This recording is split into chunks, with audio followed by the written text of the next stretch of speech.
Man finds out the rock doorstopper he's been using for years could be worth a fortune.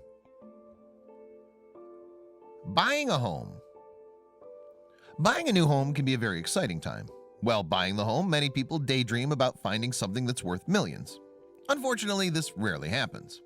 When a person sells their home, they usually take everything of value with them before leaving. A Michigan man had something of value in his house and left it behind, not realizing that it was worth money. David Mazurek. David Mazurek bought a home in 1988. Before closing on the deal, he took a tour of the property. He was buying a farm and he wanted to know what he was getting himself into before signing on the dotted line. After seeing the main house, the property owner took him to see the outbuildings. He looked at the door and noticed that it was being held open by a strange-looking rock. David needed to know more about the rock. Asking about the rock. David thought that the rock was so strange-looking that he decided to ask about it. The owner told David that when he was a child in the 1930s, that rock fell from the night sky. He and his father saw it coming down to earth, and they went out the next morning to check it out. The farmer and his father went out to the scene the next morning, and there was a huge crater in the ground. They also saw the stone coming up out of the dirt. It was hot to the touch, and since it was so heavy, the farmer and his father decided to use it as a doorstop. Odd. David thought it was odd that the farmer's family would use a rock that came to earth as merely a doorstopper. He felt that using it to prop a shed door was a huge waste. The farmer told him that if he were to buy the property that he'd include the space rock in the deal. David loved the property, and the farmer offered to throw the meteorite into the deal. David ended up buying the property. Decades. Over the next 3 decades, the doorstop was used for more than just that. David often showed it to visitors who were very interested in the meteorite and where it came from. His children often brought it to school for show and tell. People often told David that the rock was likely worth money since it came from outer space. And David agreed, but never did anything about it. Finally, in 2018, he decided to check out the farmer's story to see if maybe the meteorite was worth money. Meteorites in Michigan. David did a bit of research on meteorites falling from the sky in Michigan and found that the farmer wasn't the only person to find a meteorite on their property.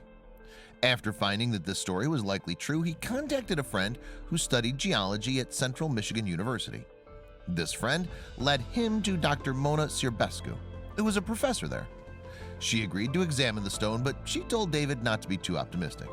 She told him that over the years, hundreds of people had asked her to study space rocks, but they all turned out to be just ordinary rocks. A shocking discovery. When David gave Dr. Sierbescu the rock, she knew that she was looking at something special. Judging by the appearance of the meteorite, she believed that it came from outer space. It had all the telltale signs. She decided that she couldn't just rely on her opinion to get the truth. She was going to need to run some tests to confirm her suspicions. The stone's makeup. Dr. Sierbescu used X-ray fluorescence to determine the makeup of the rock. She found that it was 88% iron and it contained 12% nickel. These are the metals that are found in space. Therefore, the doctor was sure that the farmer was telling the truth about where the stone came from. It weighed over 22 pounds, which made it the 6th largest space rock of its kind to be found in Michigan. The doctor was sure that David could get a lot of money if he sold it at auction. The Smithsonian. The doctor believed that David could get up to $100,000 for the meteorite, but she didn't want to speak too soon. She decided to shave a piece of the meteorite and send it to the Smithsonian for additional analysis. It turned out she was right, and David had 2 options. He could have either sold the rock to a museum or to a private collector. Selling the stone. David decided that if he did decide to sell the meteorite, he'd be giving 10% of the proceeds to CMU to fund their geological studies program. The doctor appreciated the gift. However, she said that just being able to examine the rock was gift enough. The donation would just be the icing on the cake. They're still running tests on the rock to this day.